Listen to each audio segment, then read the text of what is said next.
Здравствуйте, друзья! С вами Ольга Мишина.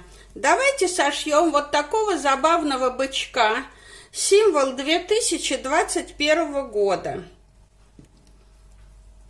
Выкройка для него, друзья, очень простая. Вот такая. Размеры ее есть. И она будет во вкладке сообщества и на моей странице ВКонтакте. Друзья, у меня вот был такой материал от моего старенького халатика. Это трикотаж, и он очень сильно тянулся. Вот я показываю.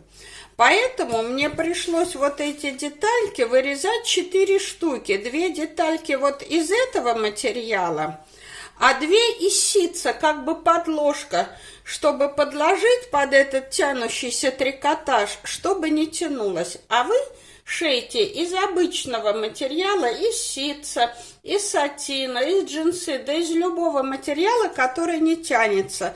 Тогда это здорово облегчает работу. Друзья, если вам понравился мой бычок и мои поделки, мои рисунки, мои уроки, подписывайтесь на мой канал, ставьте лайки и делитесь видео.